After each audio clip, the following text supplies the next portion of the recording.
voudrais que je sois un peu lent pour t'expliquer certaines choses des fois que tu ne comprends pas ou tu as tant négligé dans ta vie. Alors que ces choses-là sont parmi les clés qui peuvent ouvrir ta vie à une nouvelle dimension. Le discernement est une qualité noble que doit posséder un chrétien qui veut progresser avec Dieu. Vous savez, lorsqu'on parle de discernement, en fait, c'est la capacité d'analyser les choses et accompagner avec la sagesse. Parce que la sagesse est très importante. Le monde nous parle de la sagesse, Dieu nous parle aussi de la sagesse. La Bible nous parle de la sagesse qui vient d'en haut. Je disais, le discernement est une qualité noble que doit posséder un chrétien qui veut progresser avec Dieu. Est-ce qu'il y a des chrétiens qui veulent progresser avec Dieu parmi nous? Alors, si tu veux progresser, c'est-à-dire si tu veux avancer avec Dieu, il faut faire quelque chose. Et le discernement pourra t'aider à progresser avec Dieu. Celui qui veut vivre la récolte de ce qu'il a sémé et qui veut faire avancer les choses dans son église locale, aussi faire avancer le royaume de Dieu, doit avoir le discernement. Deuxièmement, répondre à son appel. Tu vas me dire, mais pasteur, quel appel s'agit-il? Écoutez frère, bien-aimé dans le Seigneur, un bon discernement permet à un enfant de Dieu de comprendre son appel. Que ce soit un appel local ou un appel universel. Alléluia. Nous parlons de l'appel universel, c'est cet appel qui consiste, Dieu, d'appeler les serviteurs dans le ministère universel, comme pasteur, comme évangéliste, comme docteur, comme prophète, et comme qui encore? Apôtre. Mais au niveau local, au niveau de la localité, c'est-à-dire au niveau de l'église qui est située à Bourstadt, sur 9 rue des Livres, que nous appelons Ararat, Dieu distingue aussi un appel qui peut te concerner pour servir le Seigneur. Alléluia. Donc Dieu appelle les hommes, certains, pour prêcher comme moi. Moi je suis pasteur, pas seulement ici, en Mulhouse. Je suis pasteur quand je pars à Paris, je suis pasteur. Quand je pars en Suisse, je suis pasteur. J'étais le mois passé aux États-Unis, j'étais pasteur, je prêchais la parole de Dieu. C'est-à-dire que mon appel est universel. Je peux aller partout dans le monde. Je garde cet appel. Mais il y a certains appels qui est situé sur le plan local. C'est-à-dire, tu vas servir le Seigneur qui est dans ton église locale. Et beaucoup de gens, beaucoup de personnes négligent cet appel. Aujourd'hui, je ne parlerai pas de l'appel universel. Je vais parler de cet appel local. Et alléluia. Alléluia. Je vais parler un peu de cet appel local. Celui qui a un bon discernement. Un enfant de Dieu qui a un bon discernement, qui comprend son appel local, il va progresser. Il va avancer dans sa vie chrétienne. Il fera progresser aussi même son église locale. Si tu es d'accord avec moi, tu peux dire Amen. Ce discernement a un enjeu majeur qui permet le pansement de l'église. En qualité comme en nombre. Vous savez, certaines églises ne progressent pas en qualité ainsi qu'en nombre. Parce que les membres ou les fidèles qui composent cette église négligent leur appel local. Est-ce que quelqu'un me comprend? La négligence de leur appel local. Pas seulement la négligence. Il y a comme ce que nous venons de lire dans Actes, chapitre 9, versets 10 à 17. On nous parle d'Ananias. Dieu est en train de l'appeler à exercer un ministère. Parce que la Bible dit, il était un simple disciple. C'est-à-dire, il n'était pas un apôtre. Alléluia. Il n'était pas un apôtre. Il n'était pas un pasteur. Mais il y a quelque chose qui s'est passé de l'autre côté. Sur le chemin de Damas, cet homme qu'on appelle Saul, qui est Paul, Saul, il était un grand persécuteur des chrétiens. Chemin faisant avec le mandat d'aller détruire, tuer les chrétiens. Vous voyez comment ce qui se passe aujourd'hui en Algérie.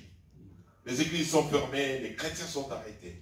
C'était presque pareil. Et Paul, qui nous a donné aujourd'hui un grand nombre de livres dans les épîtres, il était pareil, il avait le mandat, il avait le pouvoir. Mais lorsqu'il s'est dirigé pour aller détruire les chrétiens, le Seigneur lui est apparu. Le Seigneur lui a donné une claque. Il est tombé par terre. Il a vu des éclairs. Il ne pouvait pas marcher. Il est devenu subitement aveugle et malvoyant. Pas de naissance, mais de circonstances. À cause de son attitude qu'il avait contre les chrétiens. Frère, attention de combattre l'enfant de Dieu. Il faut faire attention de combattre les églises de Jésus-Christ. C'est vrai, tu peux avoir le plaisir en croyant faire du bien, en combattant les enfants de Dieu ou les églises. Mais nous devons savoir que Dieu, c'est lui qui est le patron de l'église. Et lorsqu'il s'élève, c'est très dangereux. Cela est arrivé à Paul. Il était maintenant dans une maison, il commençait maintenant à prier. Il a réalisé qu'il a fait du mal et que celui qui partait pour combattre, ce n'était pas des hommes, mais c'était Dieu lui-même. Voilà qui a écouté sa prière. Comme Dieu travaille toujours par les canaux des hommes, si Dieu veut parler à toi, il va passer par un homme. Dieu veut accomplir une mission, il passera par un homme. L'homme pour Dieu est le sommet de la créature. C'est-à-dire l'homme, il est au-dessus. Au fait, c'est l'expression de l'amour de Dieu. De son amour, j'allais dire. Donc, lorsque Dieu, après avoir tout créé, il a créé l'homme. Et Dieu a donné tout ce qu'il a créé à l'homme. Alléluia. Et alors, Dieu va susciter un disciple qui s'appelle, ne suivez pas l'enfant, laissez l'enfant pleurer, mais écoutez-moi. Alléluia. Prêtez-moi vos oreilles, ne soyez pas distrait. C'est normal. Alors, Dieu va se révéler maintenant à Ananias, qui était un disciple. Dieu lui dit, lève-toi. Il lui donne même le nom de la rue. Il lui précise même la maison. Il lui donne la ville où Saul de Tarse était logé. Et après avoir vu cela dans la vision, Ananias répond à Dieu parce que Dieu peut te parler, Dieu peut te parler par des visions. Dieu peut parler à ses enfants par des songes. Dieu peut utiliser les circonstances de la vie pour te parler. Dieu peut utiliser une personne aussi pour te parler. Alléluia. Dieu a plusieurs façons de parler. Alors, dans ce cas-là, c'était dans une vision. Lorsque Ananias a compris le message, au lieu de se lever directement pour se diriger là où était Saul de Tarse, Ananias veut esquiver l'appel de Dieu. Ananias veut modifier l'appel de Dieu. Ananias veut fuir l'appel de Dieu. Comment? Il dit, je connais cet homme. Il est tellement mauvais. Voilà, il est venu ici même pour tuer les chrétiens. C'est la raison pour laquelle cet homme est venu ici. Alors moi, j'ai la panique, je peur. Et je ne peux pas aller là-bas. Alors que Dieu l'appelait afin d'aller prier pour Saul et que Saul recouvre la vie. Est-ce que vous comprenez?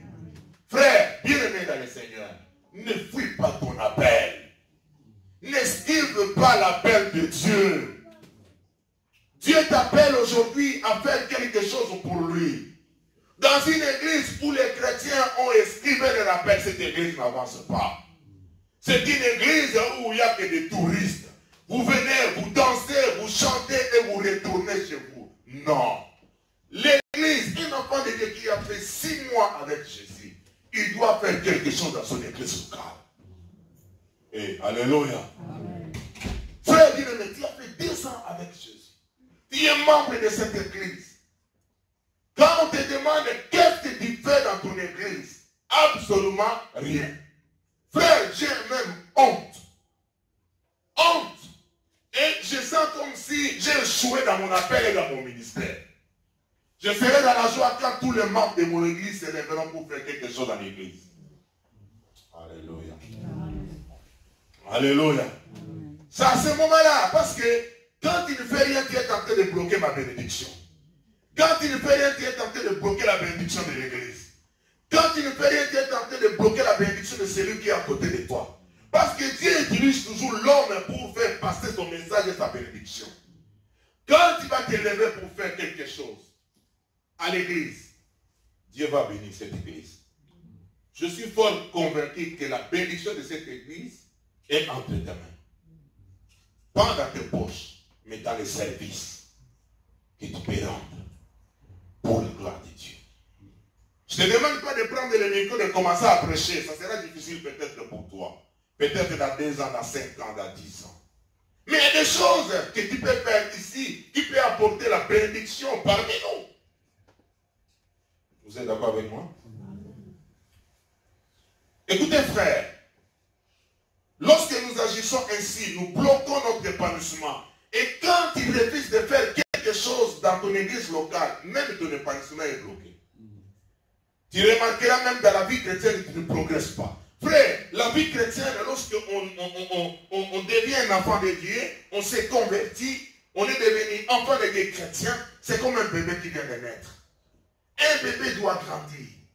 Tu dois apprendre à marcher, à se lever, à parler. Vous savez que moi, j'étais aussi bébé. Oui, j'étais aussi bébé Kenya. Je peux t'amener ma photo de bébé. J'en ai encore à la maison. J'étais bébé. Oui, parce qu'elle rigole, quoi. Oui, j'étais aussi bébé. Mais au fil du temps, j'ai commencé à grandir avec mes parents. Je mangeais du céréales. Mes parents me donnaient à manger comme ça dans une petite cuillère. Je me souviens à un certain moment, quand j'ai grandissé, j'ai commencé à discuter la nourriture avec mon grand frère. C'est là témoigne que j'ai commencé à grandir. Alléluia. Alléluia. Et en grandissant, je me suis pris en charge. Je commence à faire des choses seul. Cela prouve réellement à prouver que j'ai grandi. J'ai la maturité. J'ai commencé à prendre des décisions sur ma vie. C'est pareil dans la vie chrétienne. Si il y a un bébé dans la foi, on doit t'apprendre comment prier. Les gens vont te servir à l'église. Et tu seras là, et on fera beaucoup de choses pour toi. Te prêcher la parole, mais quand au fur et à mesure on grandit, tu dois te prendre toi-même en charge. Et alléluia. Tu te prends toi-même en charge et tu t'élèves. Les gens commencent aussi à bénéficier de tes prières. D'autres personnes commencent à bénéficier aussi de tes exhortations. Mais un chrétien qui a fait 5 ans dans la vie chrétienne, 3 ans, 5 ans c'est trop. Je mets 6 mois dans la vie chrétienne. Qu'on doit continuer toujours à pousser pour faire quelque chose. C'est qu'il y a quelque chose qui ne va pas. Aujourd'hui, je suis venu t'exhorter, je ne te condamne pas. Tu peux changer ta décision et les choses changeront. Tu ne sais pas, peut-être que quelque part tu es bloqué à cause de ça. Écoutez frère, si nous venons à l'église pour l'adorer et pour servir notre Dieu. Tel que nous sommes là, l'église a des besoins. Les frères et sœurs qui sont là ont des besoins. Qui sait si la réponse aux besoins de quelqu'un ou de cette église passera par toi. Mais ce n'est pas quand tu es assis, mais quand tu es debout. Est-ce que quelqu'un me comprend? C'est quand tu es debout, c'est quand tu es actif. C'est à ce moment-là, Dieu va passer par toi pour répondre à quelqu'un. Dieu va passer par toi pour fortifier quelqu'un. Dieu va passer par toi pour bénir quelqu'un. Frère bien-aimé dans le Seigneur, beaucoup de personnes que Dieu a bénies, il les a trouvées en train de faire quelque chose dans l'église. Il les a trouvées en train de faire une activité quelque part. Le pasteur qui est passé le dimanche passé, il a évoqué quelque chose. Il nous a parlé de Gédéon, qui venait d'une famille pauvre, minable. À chaque période de la récolte, vous savez, cette année, c'est notre thème, c'était la récolte. Alléluia. À chaque année de la récolte, lorsque ce peuple s'aimait dans leurs champs, les Madianites, les peuples païens, parce qu'ils avaient la force, ils venaient pour voler, les tabasser, pas dans l'objectif de les tabasser seulement, mais de récupérer leur récolte, afin qu'ils meurent de faim. Mais un jour, Gédéon, lorsqu'il s'est élevé, ce n'était pas pour toute la nation. Il s'est élevé que pour sa famille. Est-ce que vous comprenez? Il s'est élevé pour sa maison. Il dit, écoute, pendant cette période-là, il y avait déjà la panique. Chacun s'est caché, les fils dans leur maison, chacun dans son bercail. Mais lui, il est allé au pressoir en train de moudre le blé pour sa famille, pour mettre sa famille dans l'abri. Mais Dieu a regardé, écoutez, c'est une période critique. C'est la période où les Madianites arrivent pour détruire. Tout le monde se cache, tous les enfants. Mais quel est cet enfant qui se trouve à l'heure actuelle devant le pressoir, exposé aux attaques des Madianites, en train de moudre le blé? Dieu a vu en lui la sémence de quelqu'un qui peut être une source de bénédiction pour sa famille et pour toute la nation. C'est ainsi que Dieu va parler maintenant à Gédéon. Gédéon, lève-toi. Gédéon, dans son langage historique, dans son passé, dit, hé, je viens d'une famille pauvre. Mais Dieu lui dit, lève-toi. Lorsqu'il s'est élevé,